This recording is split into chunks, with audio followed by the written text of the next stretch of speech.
ನಮಸ್ತೆ ಸ್ನೇಹಿತರೆ, ನಾನು ನಿಮ್ಮ ಗೆಳತಿ ಜ್ಞಾನ ಜೊತೆ SKPJ. ಇವತ್ತು ನಿಮಗೆ ರೊಟ್ಟಿ ಜೊತೆಗೆ ಸೂಪರ್ ಆಗಿರೋಂಥ ಅಡ್ಲಕಾಯಿ ಪಲ್ಯ ಮಾಡೋದು ಹೇಗೆ ಅಂತ ತೋರಿಸ್ತಾ ಇದ್ದೀನಿ. ತುಂಬ ಚೆನ್ನಾಗಿರುತ್ತೆ. ಸಾಂಬಾರು ಒಂದೆಲ್ಲ ಪಲ್ಯನೂ ಮಾಡ್ಕೊಂಡು ತಿನ್ಬೋದು. ಬನ್ನಿ ಅದಕ್ಕೆ ಹೇಗೆ ಮಾಡೋದು ಅಂತ ತೋರಿಸ್ತೀನಿ. ಇವಾಗ ಮೊದಲಿಗೆ ನಾನು ಅಡ್ಲೆಕಾಯಿ ಮೇಲ್ಗಡೆ ಸಿಪ್ಪೆ ಅಂದರೆ ಸ್ವಲ್ಪ ಮೇಲ್ಗಡೆ ಎಲ್ಲ ಬೆಳ್ಳಿರುತ್ತಲ್ಲ, ಅದನ್ನೆಲ್ಲ ಹೆರ್ಕೊಂಡು ಸಣ್ಣದಾಗಿ ಹೆಚ್ಚಿಟ್ಕೊಂಡಿದ್ದೀನಿ.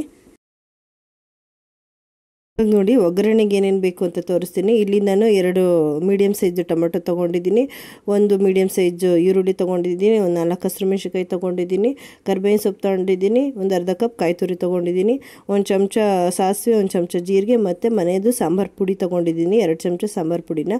ನೋಡಿ, ಇಷ್ಟು ಇಂಗ್ರೀಡಿಯೆಂಟ್ಸು ಬೇಕಾಗುತ್ತೆ ಮಾಡೋದಕ್ಕೆ. ನೋಡಿ, ಇವಾಗ ಪಲ್ಯ ಹೇಗೆ ಮಾಡೋದು ಅಂತ ತೋರಿಸ್ತೀನಿ. ಮೊದಲಿಗೆ ಬಾಣಲಿ ತೊಗೊಂಡಿದ್ದೀನಿ. ಬಾಣಲಿಗೆ 2 ಚಮಚ ಎಣ್ಣೆ ಹಾಕ್ಕೊಳ್ತಾ ಇದ್ದೀನಿ. ಎಣ್ಣೆ ಸ್ವಲ್ಪ ಕಾಯಬೇಕು. ಕಾದ್ಮೇಲೆ ಎಣ್ಣೆ ಚೆನ್ನಾಗಿ ಸ್ವಲ್ಪ ಕಾದ್ಮೇಲೆ ಎಣ್ಣೆ 1 ಚಮಚ ನಾನು ಸಾಸಿವೆ ಹಾಕ್ಕೊಳ್ತಾ ಇದ್ದೀನಿ.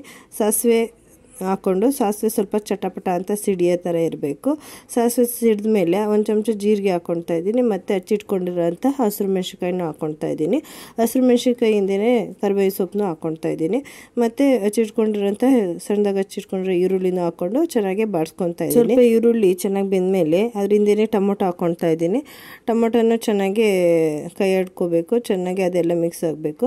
ಮತ್ತು ಇಲ್ಲಿ ಟೊಮೊಟೊ ಜೊತೆಗೆ ರುಚಿಗೆ ತಕ್ಕಷ್ಟು ಉಪ್ಪನ್ನು ಹಾಕ್ಕೋಬೇಕು. ಯಾಕೆಂದರೆ ಉಪ್ಪು ಹಾಕಿದ್ರೆ ಟೊಮೊಟೊನು ಬೇಗನೆ ಚೆನ್ನಾಗಿ ಬೇಯುತ್ತೆ. ಒಗ್ಗರಣೆಗೆ ನಾನು ಉಪ್ಪು ಹಾಕ್ಕೊಳ್ತೀನಿ ರುಚಿಗೆ ತಕ್ಕಷ್ಟು. ಆಮೇಲೆ ನೋಡಿಕೊಂಡು ಸ್ವಲ್ಪ ಹಾಕ್ಕೊಳ್ತೀನಿ. ಆಮೇಲೆ ಹಚ್ಚಿಟ್ಕೊಂಡಿರೋಂಥ ಟೊಮೊಟೊ ಎಲ್ಲ ನೋಡಿ ಚೆನ್ನಾಗಿ ಸ್ಮ್ಯಾಶ್ ಆಗಿದೆ. ಹಚ್ಚಿಟ್ಕೊಂಡಿರೋಂಥ ಪಡ್ಲುಕಾಯಿ, ನಮ್ಮ ಕಡೆ ಅಡ್ಲುಕಾಯಿ ಅಂತಲೂ ಅಂತಾರೆ, ಪಡ್ಲುಕಾಯಿ ಅಂತಲೂ ಅಂತಾರೆ, ಅದನ್ನು ಹಾಕ್ಕೊಳ್ತಾ ಇದ್ದೀನಿ. ನೋಡಿ, ಹಾಕ್ಕೊಂಡು ಚೆನ್ನಾಗೆಲ್ಲ ಎಣ್ಣೆಲೇ ಸ್ವಲ್ಪ ಹುರಿದಂಗೆ ಆಗಬೇಕು. ಇವಾಗ ಅದಕ್ಕೆ ಮನೆಯಲ್ಲಿ ಮಾಡ್ಕೊಂಡಿರೋಂಥ ಸಾಂಬಾರು ಪುಡಿನ ಸೇರಿಸ್ತಾ ಇದ್ದೀನಿ. ನೋಡಿ, ಅದನ್ನು ಸೇರಿಸಿ ಮೊದಲೇ ನೀರು ಹಾಕಲ್ಲ, ಅದ್ರ ಜೊತೆಗೆ ಚೆನ್ನಾಗಿ ಮಿಕ್ಸ್ ಮಾಡ್ಕೊಳ್ತೀನಿ. ಮಿಕ್ಸ್ ಮಾಡಿಕೊಂಡ್ರೆ ಚೆನ್ನಾಗಿ ರುಚಿ ಹಿಡಿಯುತ್ತೆ ಅದ್ರ ಖಾರ. ಆಮೇಲೆ ನಾನು ಇಲ್ಲಿ ನೀರು ಹಾಕ್ಕೊಳ್ತಾ ಇದ್ದೀನಿ. ಅಳತೆಗೆ ಎಷ್ಟು ಬೇಕು ಅದು ಪಲ್ಯಕ್ಕಾಗೋ ಥರ ನೀರು ಹಾಕ್ಕೊಳ್ಳಿ. ಸಾಂಬಾರು ಥರ ಮಾಡಬೇಡಿ, ಗಟ್ಟಿಗೆ ಸ್ವಲ್ಪ ಇರುತ್ತೆ. ನೀರು ಹಾಕ್ಬಿಟ್ಟು ಅದನ್ನ ಚೆನ್ನಾಗೆಲ್ಲ ಮಿಕ್ಸ್ ಮಾಡಿ ಬೇಯಕ್ಕಿಟ್ಟಿದ್ದೀನಿ. ನೋಡಿ, ಇವಾಗ ಚೆನ್ನಾಗಿ ಬೇಯ್ತಾ ಇದೆ.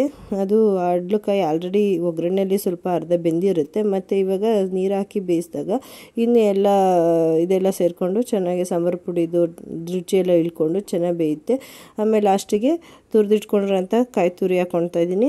ಆಮೇಲೆ ಕೊತ್ತಂಬರಿ ಸೊಪ್ಪನ್ನು ಹಾಕ್ಕೋಬೋದು. ಇಲ್ಲಿ ನೋಡಿ, ಈಗ ಪಲ್ಯ ರೆಡಿಯಾಗಿದೆ. ತುಂಬ ಚೆನ್ನಾಗಿರುತ್ತೆ ರೊಟ್ಟಿ ಜೊತೆಗೆ. ನೀವು ಮಾಡ್ಕೊಳ್ಳಿ, ತಿನ್ಕೊಳ್ಳಿ. ಈ ವಿಡಿಯೋ ಇಷ್ಟ ಆಗಿದರೆ ಲೈಕ್ ಮಾಡಿ, ಶೇರ್ ಮಾಡಿ, ಕಮೆಂಟ್ಸ್ ಮಾಡಿ, ಸಬ್ಸ್ಕ್ರೈಬ್ ಮಾಡಿ. Thank you for watching.